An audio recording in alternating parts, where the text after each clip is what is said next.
Welcome to Beyond the Crucible. I'm Warwick Fairfax, the founder of Beyond the Crucible. True joy comes when you're really living a life of significance, where you're living true to your inherent purpose and you're serving others. That's where just a sense of peace and joy, and you feel like you're living a light of who you are made to be. This week, in the final episode of our year-long series within the show on the actionable truths of the Beyond the Crucible roadmap, we discuss just how we can get to a life of significance as we navigate our way back from a crucible. Pay special attention near the end when Warwick lays out each one of the truths we covered in order, offering a step-by-step process that can ensure we do indeed move from trial to triumph.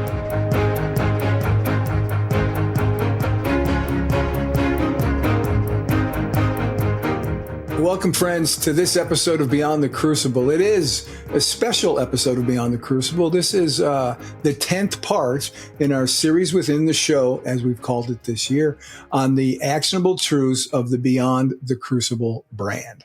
So, Warwick, this is, I talk about landing the plane a lot. We're landing the plane on this series about the actionable truths today. So pretty exciting, isn't it? It sure is. It's exciting, and it's almost slightly bittersweet that we have come to the end of this series, because it's been such a fun series. But yeah, it'll be fun to talk about this last actionable truth. Yeah, and it's right. It's the best one. It's a big one. It's an important one.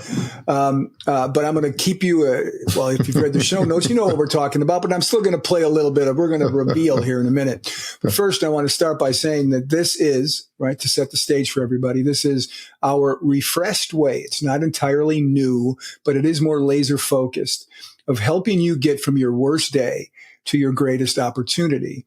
And it's what we've named the Beyond the Crucible roadmap. We describe it like this, and every time, and I'm going to do it with theatricality this time. I'm going to read it off the page right here in front of me. We describe it, the roadmap, as this: how we help people turn their worst day into their greatest opportunity. We provide the actionable truths to inspire hope, enable and equip them to write their own life-affirming story. Couple more details just to set you up for what we're going to talk about. The roadmap has been built from our proprietary research, which is statistically valid, into how people experience crucibles and what we've learned from our experience and the experience of all the guests we've had on the show about what it takes to turn trial into triumph. And the most revolutionary news through all of this process in analyzing the roadmap we identified is what we've called, what I said at the top, the actionable truths of the brand. To pass these life-changing truths along to you, our listeners and viewers, all this year, we have done a series within the show, as I said, doing each of the 10 actionable truths, one per month, except over the summer when we did a summer movie series, and exploring the ways that these truths can help you make your way along the roadmap. It's a lot of a lot of monologue from me. Warwick, now it's time to ask you a question. Level set us on our discussion on the 10th of these truths. So let me ask you, why actionable truths? What do we mean by that? At Beyond the Crucible, our focus is how you get beyond your worst day to lead a life of significance. And what we have now is what we're calling the Beyond the Crucible roadmap, how you go from trial or crucible to triumph or a life of significance. And we've found that there are 10 actionable truths that are catalysts in helping you move along your journey from your worst day to where you're living your life-affirming vision. In other words, you're triumphing and you're living a life of significance. Now, these actionable truths have actually always been part of Beyond the Crucible. In fact, they were implicit in the book I wrote a few years ago, 2022, I believe, Crucible Leadership. So, second question paired to the first one is this: how do these actionable truths, right? They're actionable and they're truthful. So how do they help us move from where the roadmap takes us, from trial to triumph? How do they help us get along that roadmap? Yeah, these actionable truths, they're actually accelerators, enablers to help us move from our crucible or trial to lead a life of significance. And these actionable truths are actually catalysts. I think of the movie Fast and the Furious, or actually there's a bunch of them, right? Was it 10 or something? There's like 10 or 11 of them, and I happen to own every one of them. So. And so in that movie, if you don't have nitrous oxide to take those cars to the next level, you're not going too fast. So, yeah, I mean, there's actionable truths that are absolutely critical. Without them, you'd be stuck at trial, your worst day, the pit of despair. So really, I think what we've determined, and the research backs this up, is you can't go from crucible or trial to triumph without these 10 actionable truths, which really just like fuel to turbocharge your journey back from your worst day to, in a sense, your best day, a life of significance. Yeah. And it's a great place to sort of end your comments here, because where we've arrived at the roadmap in this 10th episode, folks, is we're now in the final section. And the final section is, I've said the word a couple times, Warwick has too, I believe. Triumph is the final section of the roadmap, but it's not the final actionable truth. The 10th actionable truth, the final actionable truth that we're talking about this year is a word you've heard quite a bit from Beyond the Crucible, and that word is significance. So, Warwick, I'll turn it back to you and say, how would you define significance, and why is it the final step after a crucible to indicate that we've recovered from a crucible? At Beyond the Crucible, we talk a lot about getting beyond your worst day and to living a life of significance, a life on purpose dedicated to serving others. And so we believe that when we've found a way to get beyond our crucible and that we're living a life of significance, that means that we're truly triumphing. So what this looks like is that we're living a life that is true to who we are and what we feel is our purpose, and we're having an impact on others that gives us true joy. That is triumphing. And it's important to note that when we talk about triumphing, we're not talking about triumphing in the way that the world might look at it, worldly success or money. True triumphing is when we're living in light of who we are and who we were created to be, and in some way serving others. So, triumphing, and some people might look at it in terms of money, success, fame. It's like fool's gold, or maybe even a sugar high. It just tends to fade. There's no sustaining sense of joy. There's this sense of, if I got to the next level in my career or fame or money, then I'd be happy. And it doesn't last. And so true triumphing, true joy comes from living a life of significance when you're really having an impact in the world in some way and serving others. True joy comes when you're really living a life of significance where you're living true to your inherent purpose and you're serving others. That's where just a sense of peace and joy, and you feel like you're living in light of who you are made to be. So, Warwick, this is a really good time to say this, and that is, we've reached the end of the actionable truths. We've reached the end of the roadmap, triumph, end of the actionable truths, significance. But I wanted to make it clear that unlike most roadmaps, right? You're driving to grandma's house. You get to grandma's house. Your journey's ended and you're there and it's all fine and dandy. This isn't quite the same kind of roadmap.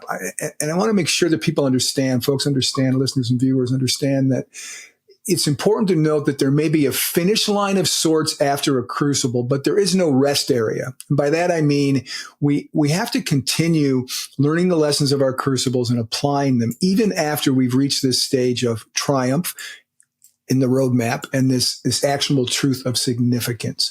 So I wanted to ask you, this is an important point to make, right? It's not done. We can't just put a flag in the ground and say, yay, I claim this for my significance. We have to continue living that life out, right? It's such a great question and such a great point. When we're living a life of significance, and we feel that we're triumphing in the best sense of the word, we can't just rest in our laurels and say, okay, we're here, we're good, because in life, we're either moving forward or backward. And it's also interesting in the world of business, companies are either growing or declining. If you see a company that seems to be coasting, that tends to be the first step towards a dip and a decline. And you don't want your life to be like that, because if you're coasting, that's not good, because the next step is almost inevitable. You will start declining in some sense. So when we're leading our life to significance, it's important to ask ourselves, well, what's the next step in our journey? Maybe there's a new mission, a new vision. Maybe there are new people to help. What's that going to look like? I mean, that's a very important question to ask. And it's also important periodically to ask ourselves and those who may be supporting us in our mission, whether we're still living a life of significance. Are we living in light of our beliefs and values? Have we strayed maybe? Maybe we've got distracted. So we need to be ever vigilant to ensure that we're still living a life of significance and that we're still truly triumphing. Because if we start drifting in our mission, that sense of joy and purpose, it will begin to fade. We've talked earlier about the difference between evolving and drifting. It's one thing if we feel like our mission and vision is evolving, we're becoming a better version of ourselves, and our organization is continually moving to the next level. Evolving is different than drifting. Evolving is on purpose. Right. Drifting happens by accident. And we've talked about this before. So we need to ensure that we're fully living a life of purpose dedicated to serving others. And it's our own unique vision and purpose, and that we are living a life of significance that really is in light of who we are. It's anchored by our beliefs and values, and we're not drifting. So resting, taking a day off is one thing, but resting in the sense of not fully considering where we're going and why we're going there, that is not, that's not a good plan. Basically, what will happen is you'll drift, and that sense of significance and triumph could fade, which is obviously not what we want. Right. And I'm not going to fade on bringing up the American Dictionary of the English Language, Noah Webster's first dictionary. Every episode that we've done this, I've taken the actionable truth and I've read what Webster's in his first dictionary, his definition was. And you're going to love what Noah Webster had to say about what significance is. Just 3 words: importance, weight, and consequence. That's what Noah Webster says significance is all about. So living a life of, to use it in our terms, a life of importance, a life of weight, a life of consequence. Pretty good stuff there. Boy, those are 3 great words: importance, weight, and consequence. We want our life to have importance. We want to feel like we did something important, which can sound like a big word, but I think importance is in the eye of the beholder. It could be important in our neighborhood, to our friends, right, in our town. We talk a lot about, significance is not a competition as who can, save the most people or have the biggest global impact. And we have to be true to who we are and who we feel called to be. And weight, I think it's similar to importance. It, it has to have some gravitas. It has to feel like that this is something that can make a difference. And consequence, we want to feel like it is a vision of consequence, even if it's just in our neighborhood. It's making a true difference in people's lives. It's accomplishing a real purpose that we and others passionately believe in. So, those can seem like big words: importance, weight, and consequence. But I think you can live a life of importance, weight, and consequence, that's true to you, to your family, to your town, your community. It's absolutely possible. So don't be intimidated by those 3 words, because you can say, well, that's not me. Importance, weight, consequence. Okay, count me out. Looked at correctly, I think we're all absolutely able to achieve a life of significance that's truly in light of those 3 words. Great point. And folks, there are 3 stages in our research qualitative and quantitative, that have shown us people manifest in this section of the roadmap. So by that, I mean they manifest significance in this section, in this triumph section of the roadmap. The first one is having acknowledged our crucible and its transformational impact on us. And we don't get to this point, Warwick, without this being true, do we? It's so true. The first step in getting beyond our crucible is indeed acknowledging the pain of our worst day. We can't just say, nothing to see here, I'm blowing right past it, I'm not one who reflects, let's keep going. That's not smart, because whether you like it or not, that crucible will be like an anchor around you. I mean, it will stop you moving forward. So you've got to acknowledge the pain of our worst day, our crucible, and we've got to realize we've been changed for better or worse. We say all the time, the person who we were is not the same as the person who we are after a crucible. It just is what it is. And so, one of the things we have to do is acknowledge that it happened and find some way to have peace with it. We've had people on the podcast with physical crucibles, victims of abuse, people who've lost businesses, loved ones. Those are irrevocable changes. And we may not like them. How could we possibly? It's unbelievably painful. But we've got to find a way to have peace in the sense if it happened. We've got to find a way to move on. And we've got to find a way to stop being angry at ourselves or angry at others. We won't be able to reflect on the lessons of our crucible and begin to, think of ways to move beyond it if we're consumed by anger and bitterness and a sense of, I will never accept what happened to me and I will not accept the new normal. You can't even begin to think about triumphing if you wallow in the pain, however understandable, of your worst day. You've got to find a way to find peace with it and acknowledge what happened and learn the lessons of them. Yeah. We also need to, the second point is we have to move beyond the hurt to cast a new, meaningful vision for life. We need this, don't we, to reach triumph and significance? Part of the healing journey is thinking of a new vision that is filled with purpose and focus on others. And when we're able to get to the point where we're beginning to think of this new vision, it says that we've taken some steps, even, albeit baby steps, beyond the pit of despair, beyond our worst day. Then we can begin to think of, what is that new vision? What is that next step in the journey? And what's interesting is very often, I think this is true of almost all of the guests we've had on the podcast, this vision comes out of the pain and the lessons that we've learned from our crucible. Yeah. We begin to make that shift that we talk about so often, in which we say it happened for me, not to me. And as we're casting this new vision, we begin to see what our life of significance could be and will be. And as we're journeying towards this life of significance, it gives us hope and life. And we might find that we wake up many days with a sense of anticipation and a sense of excitement, because we're excited about what this new day will bring. Who are we going to help? How are we going to take this vision to the next level?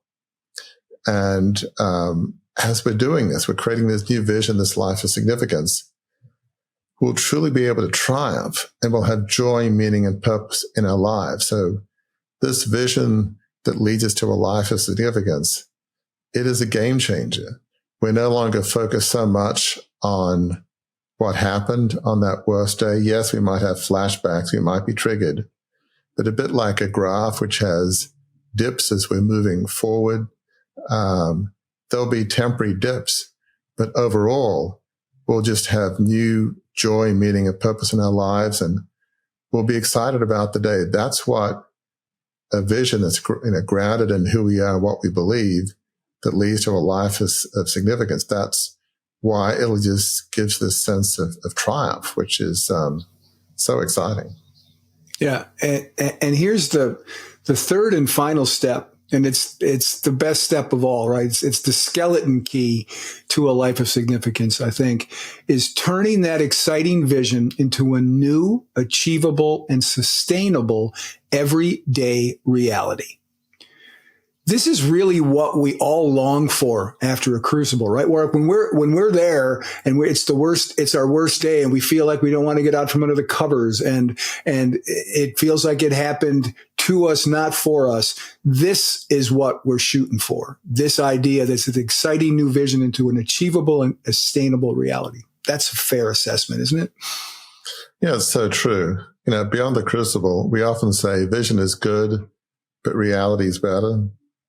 And so when we see our vision become reality, when we're leading a life of significance, as we've said, no matter how small or big we might think it is, we're having an impact, and it fills us with joy and purpose. We have people come up to us and say, you made a difference, made an impact today in my life. You made an impact in our town. That vision you had to clean up that neighborhood park, kids are playing there. There's joy. There's laughter. And we see the smiling faces on the kids, and we're thinking, I made an impact. We made an impact. And what's important is in many cases, the vision that we have, it won't be a solitary vision. We'll have a team of fellow travelers who are helping to make our vision become reality. And there's a special joy in not only are we seeing the joy in faces of the people that we're helping, but we're seeing the joy on the faces of the people that we're working with. Maybe they feel that our life of significance is their life of significance, that we're part of an organization that has meaning and purpose, and they love coming to work every day. Who doesn't want to work with people when you all collectively feel like you're making a difference, you're making an impact? That's really triumphing in the best sense of the word, when we feel like our vision is making an impact and we are living a life of significance. We are living a life of purpose. We are serving others. That's a joy-filled life. That's the life I think that we all want to live. Yeah. And I've got an example from just yesterday in my life that it like doubles it up. So a friend of mine who used to work for me, her name is Carrie Kintz. Hi, Carrie. Carrie has struggled for the last few years. She's felt like she was called to do a podcast. She wasn't sure she should do it. I encouraged her a couple of months ago, do it. You're gifted for it. Do it. And she did it. She's on her 6th episode now. Okay. I'm listening to that episode yesterday. It's a faith-based podcast called Honey from the Rock, and it's all about what God's teaching her in her walk with the Lord. And as I'm listening to this while I'm on my walk, she's speaking directly to a way I have felt about some health challenges that I've run into. So I'm like walking, and she's getting, her voice is ramped up, and she's really preaching fire and brimstone. I'm walking and I'm getting weepy, and I'm walking around the neighborhood. I get home, I go sit in the backyard and I call her up, and just to tell her, just to encourage her on how much that meant. And Warwick, the two of us both were in our purposes at that time, our lives of significance. She was living it, doing the podcast. I'm living it as someone who's a mentor to her. And I sat in my backyard on the phone with her, and we cried and we thanked each other. And she thanked me for being a mentor. I thanked her for being so bold and speaking so truthfully about what she's gone through. That's a perfect example of what you're talking about, I think, isn't it? That's a great example. You're encouraging Carrie to live in light of her purpose. Anytime we do something new, as we know, like starting a podcast, it can be a little intimidating or scary, whatever that vision is, whatever that next step is. And having somebody who knows you and believes in you, knows what you're capable of, knows your skills and abilities, to say, Carrie, you can absolutely do this. It's a faith-based podcast. It's in line with what you believe. Honey from the Rock sounds like a great concept to encourage others. You knew that this made sense and you encouraged her. And then just to hear her begin to, have these podcasts and discuss them, she got such joy, and you got joy feeling like I had an impact. Right. on somebody else's life today. Like me, you probably say, I've got my good days and bad days. Some days, maybe I don't live in light of my purpose as well as I could. Yep. But you think to yourself, today's a good day. Today I had an impact on somebody. Today I lived in light of my purpose. That gives you strength and encouragement to go on to the next day. That is what a life of triumphing is like. Wouldn't you say, Gary, when you were talking to Carrie and you're on your back porch and you're chatting, isn't that like feeling like I'm living a life of triumph in that moment? Oh, absolutely. And the great part about it for me is that she felt the same way. She was living her life of triumph. She's she's doing this thing that she was afraid of doing, right? She was a little, resistant to doing. She's doing it. And she's got me who, I'm in the backyard. I'm bawling, walking around the neighborhood, and I'm crying to you because it touched me so deeply. And that was a way for both of us to talk to each other about just the significance that we were both living out, and how the significance that we've both been living out has impacted the other. I think that's significance squared in my book. Yeah, it's so true. And I think what that indicates is when you're living a life that's true to who you were designed to be, a life of purpose, as Carrie is, and you are, and you're living a life of significance, a life of impact, that brings joy that just pure achievement for the sake of itself, or, trying to get higher up the corporate ladder or get more money. I mean, achievement and rising up the corporate ladder or money in of itself is not wrong, but in of themselves, they do not bring joy and happiness. Right. Anybody that's ever had them will know that. As we'll get into in a bit, I grew up in a definitely very wealthy background, and at various functions growing up, there was plenty of successful and wealthy people, but in of itself, did it give them joy? That's not what I saw. So who doesn't want joy and meaning and purpose? Well, you want those things, joy and meaning. You've got to live a life of significance, a life on purpose dedicated to serving others. It's, from my perspective, it's the way God designed us. We're designed to live a life for some higher purpose, whatever that means to you, a life serving others. That's the way we're designed. You might agree or disagree with the design, or I should say you might like the design or not like the design, but it is what it is, Yeah. So you really can't change that. You want joy and meaning. You've got to have a life of purpose and a life focused on others. Yeah. Now I'm going to go from a story that brought me great joy that I just told you, that we just talked about, to something that's bringing me a little sadness, Warwick. I'm going to be honest here, because this is the last time in this series, or this is our last episode of the series, and it's the last time I'm going to get to do what I call turning our attention to patient zero for Beyond the Crucible. That's our host, the founder of Beyond the Crucible, Warwick Fairfax, and I'm going to talk to you about your experiences with what our actionable truth this week is. And that's going to be asking you talk about your experience, Warwick, with significance.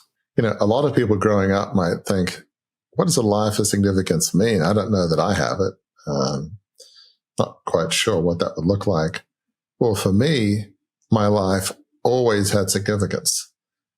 And that might not feel bad. I says, well, great. You started out with a life of significance at like birth almost. Terrific. The problem was my life of significance, it was not anchored in a vision that was my own. So it was actually anchored in a vision that was my great-great-grandfather's vision.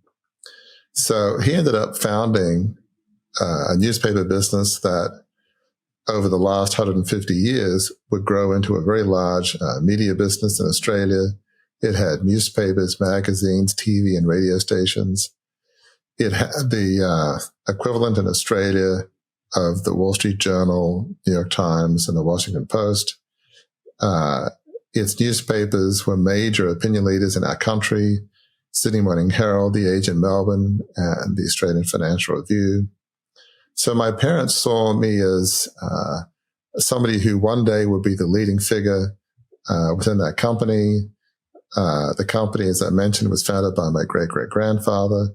His name was John Fairfax. He was a man of great faith.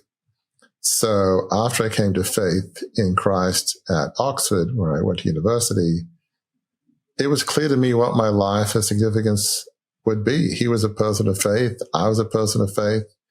And so it just felt like it's obvious that my role is to go in the company, and as we'll get into, there's some challenges within the company, and to resurrect the company in the image of the founder, who was a person of faith, and ensure the company was well run and well managed and true to the vision of the founder. And so my dad died in early 1987 while I was in my last year at Harvard Business School. And like my father, I also felt like the company wasn't being well run and was straying from the vision of the founder, John Fairfax. My father had actually been removed as chairman a number of years before, and by some other family members, so we really didn't like where the company was going. So the problem is trying to live someone else's life of significance does not bring you joy, and it's certainly not triumphing. It's interesting. My dad was sort of a philosopher at heart, a very good writer. He would write books on religion and try to synthesize different religious perspectives. Was a very bright intellectual person. But when you see photographs of him from years ago when he was at the office, although he loved journalism, there just seemed to be this dour look on his face. Right. And then when you see him, right. And then when you see him in the country, he had a property, like a cattle property, an hour and a half outside of Sydney. He has his straw hat on and this joy. He loved animals, loved the land. And it's not to say there weren't aspects of what he did at the company, John Fairfax Limited, that he enjoyed. I'm sure there were, but I sometimes think he would have been a better philosophy professor and write books on philosophy than heading up some big media company. So even he felt like he inherited somebody else's vision. Again, my great-great-grandfather's vision. So later in 1987, the same year that my father died, I launched a $2.25 billion takeover of the company to change management and bring the company back to the vision of the founder. And the takeover went wrong right from the start. Other families sold out. They didn't want to be trapped in a company run by a 26-year-old. And I get that. Who would? The October 87 stock market crash didn't help. So we ended up having too much debt. And 3 years later, despite all our efforts of trying to change management, and the company had to file for bankruptcy. And, it was those 3 years I was in charge of the company were challenging because I brought in new management. They did increase operating profits 80%, but the debt was so large that really there's nothing that the management I brought in could do. The debt, I put in a almost impossible no-win situation. So 3 years later, the company had to file for bankruptcy in 1990. And after the company went under, life was very challenging for me. I had lost my life of significance. How could I ever find a life of significance again? I had the prospect of having a life of significance, having an impact in the nation of Australia through major newspapers and media. And now I wouldn't. I would not be having a life of significance. I don't know that I've talked about it in those words, but I think subconsciously I was thinking that. And certainly I was thinking, how could I ever have an impact in life at the scale that I would that I might have had in the nation of Australia? That the answer is, well, no, that's never going to happen. And there was some truth to that. I mean, how could I possibly have that kind of impact? The odds are it was going to be no. But I began to realize as a person of faith that maybe God had another plan for my life. And I came to realize that maybe God doesn't measure significance the way the world does and the way I did in terms of the size of the perceived impact. Maybe it's more about from my perspective, the purposes God has for each of us. If we're following his purposes, whether we think it big or small, he doesn't. He doesn't measure significance by the number of lives we've impacted or, how many employees we have in our organization or, the size of the global impact we have. It's just, he doesn't look at it that way. It's, are you being true to the vision and the purpose I've given you and being faithful to that? That's how he measures impact and purpose. That's from my perspective. And I think more generally, I think that is true too. So over time, I came to have my own unique vision and my own unique life of significance. So we ended up moving to the US after the company went under, where my wife is from. And the 90s were pretty challenging years as I was trying to figure out what should I do now with my life. But as I realized God loved me unconditionally and the size of impact is not measured the way I think it is. It's, God has his own purposes for each of us. I got a job at a local aviation services company in Maryland where we live. And from there, I became a certified executive coach through the International Coach Federation. I got on 2 nonprofit boards, the board of my kids' school, which is a Christian school, and then became an elder at my church, Bay Area Community Church, which is an evangelical church in Annapolis, Maryland. And then one day, a number of years ago in 2008, the pastor of my church asked me to give a sermon illustration of a message he was giving. I don't consider myself back then, a natural speaker, but I was willing to do what he wanted me to do. And what's amazing is the words that I shared seemed to have an impact on the congregation. As I often say, how many former media moguls were there in the audience? Like none. I mean, it's not like my story is like, boy, I could see myself there. But somehow, weeks and months after, people came up to me and said, Warwick, what you shared really helped me. So that led me to write my book, Crucible Leadership, which took years to write. And it was, writing about your most painful days was excruciatingly painful. There are other themes in the book about my family, other family members, and other leaders in history, other faith leaders. But writing this book led me to starting this podcast, Beyond the Crucible, and the blogs and social media that we write. And so I can now say that I truly do feel that I'm triumphing in the broad sense of the word, not in this way that the world will look at it in terms of pure money and worldly success, but in the sense that I have my own unique vision, which I'm living out, that is true to me, true to what I believe, true to my, faith in Christ, which is the anchor for my soul, and that I'm living a life of significance that I believe is having impact. And I don't look at impact the way that I perhaps might have in days gone by. When I published my book, I was literally on my knees in prayer and saying, I will not be, when I published my book, I was literally on my knees in prayer saying, my life is not going to be defined by the number of books of this book, Crucible Leadership, whether it sells hundreds, thousands. I just want to be true to who I am. I'll do my best to promote it, within the, resources I have. And I look at what we do at Beyond the Crucible. We're doing our level best to create a quality podcast and blogs and social media. And we're trying to promote and increase the number of subscribers of the podcast and viewers and subscribers to our email and, make sure that as many people as possible read our blogs and look at social media.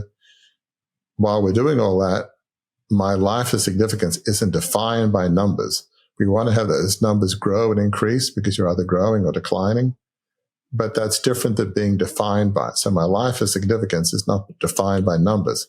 It's defined by being true to my purpose and in some way having an impact on others. That does give my life true joy, not just what we're doing at Beyond the Crucible, but in being an elder at my church.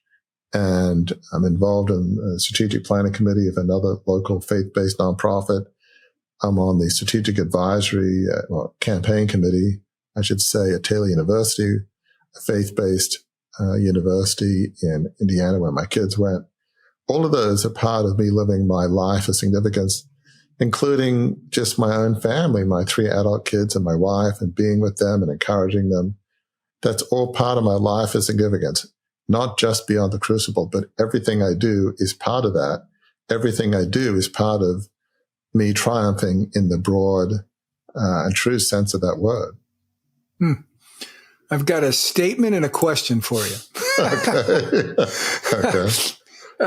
The statement is, I know I've seen, right, the fruit of your life of significance. When you published the book, did some speaking, I remember looking at your face when people lined up to tell you how much they enjoyed the speech, how much they were looking forward to reading the book.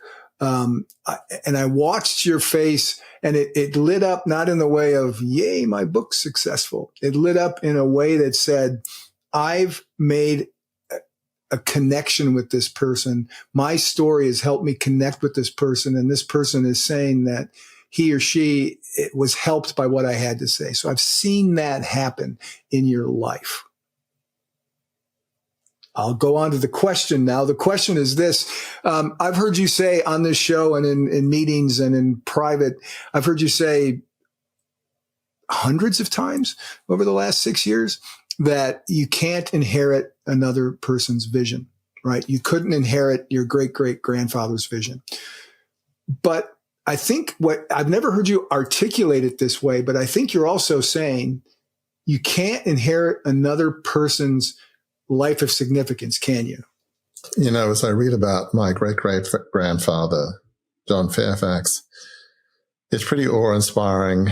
In the last year or so, I've been reading the manuscript of a friend of mine, Stuart Johnson, who's an historian, Australian, currently living in New Zealand, person of faith, and he's written a biography of John Fairfax. And I knew a fair amount about him, but the more I read about him, just the person of faith he was, the wonderful father, wonderful husband, incredible employer, elder at his church. When he died, his employees said, we've lost a kind and valued friend.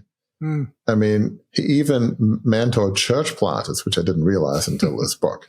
I mean, and encouraged them. It's just, who is this person?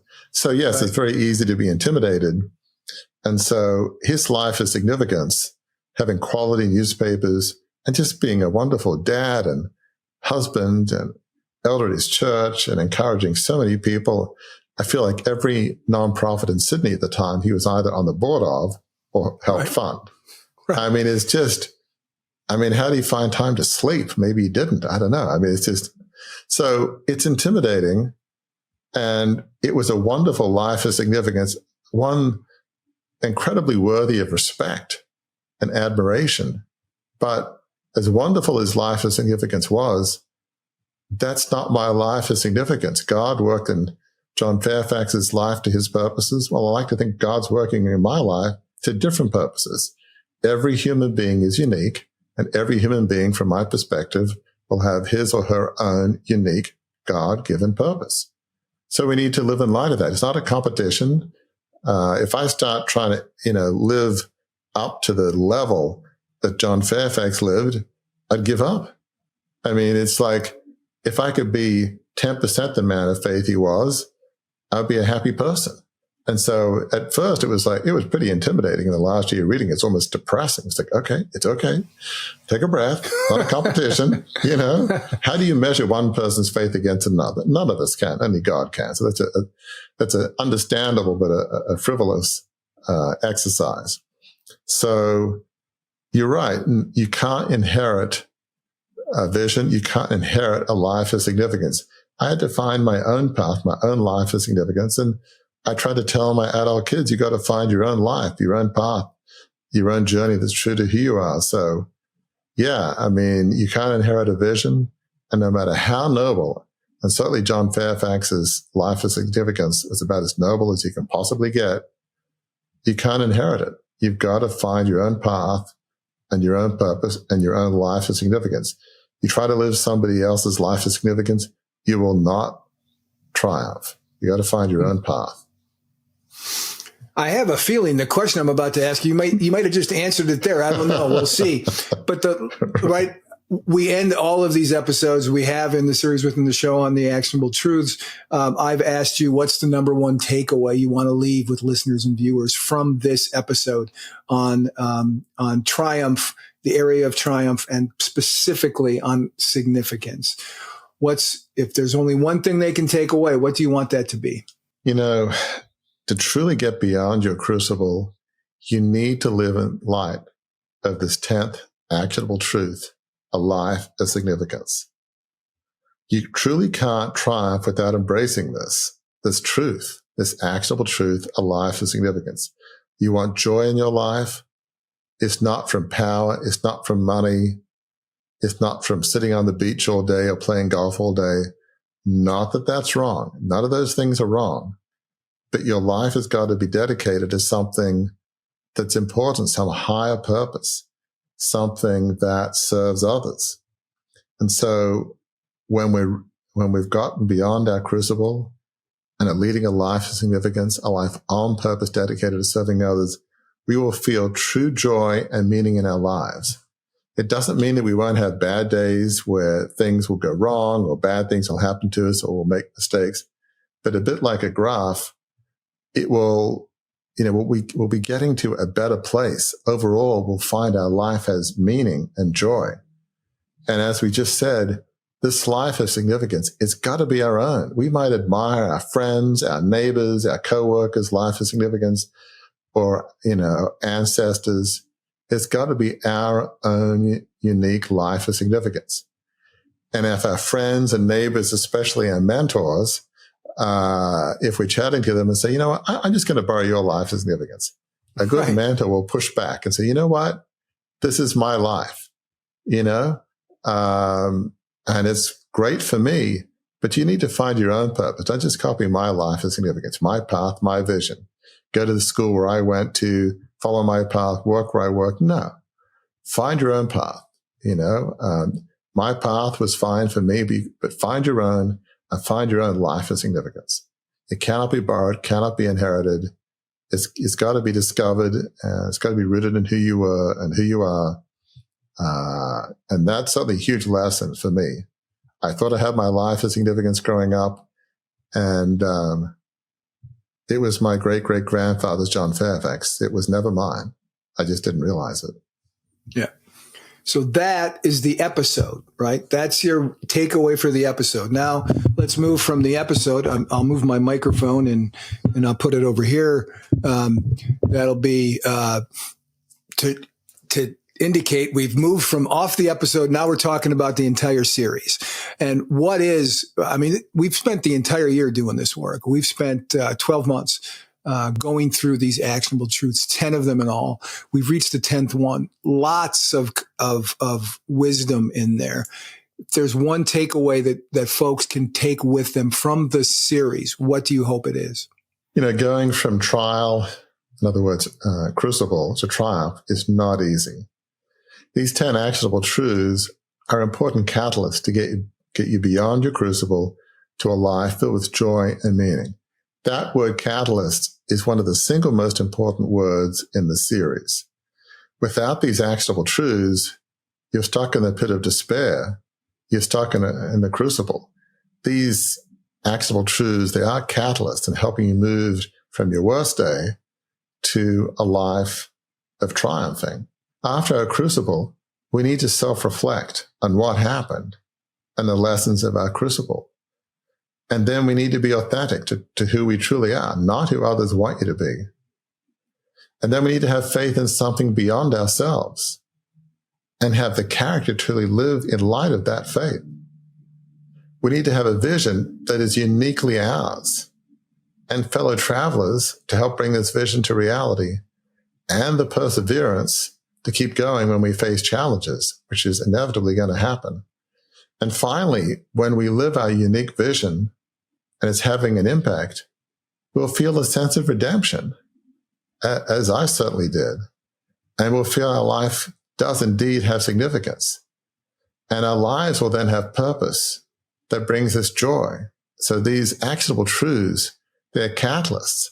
They'll help you move in on your journey from your worst day, your trial and crucible, to, in a sense, your best day or best days when you're triumphing and you truly feel like you're living a vision and light of your purpose, and you feel that you truly are living a life of significance, a life on purpose dedicated to serving others.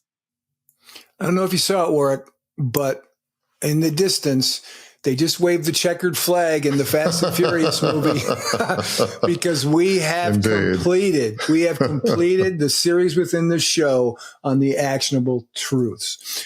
That is a wrap, friends, on this series. But fear not. Here's why you should fear not. We're cooking up another series within the show that we'll be discussing throughout 2026. So stay tuned. The last little bit of housekeeping here is that this is our last quote unquote new episode of 2025. For the next 3 weeks, we're going to go with best of our best shows from 2025, 3 of them. Please do not think of these as repeats. Think of these as must-see peats. These are the best of what we've done in this past year. So, Warwick, the holidays are coming up. I wish all the listeners and viewers a great holiday season, and we'll see you next year.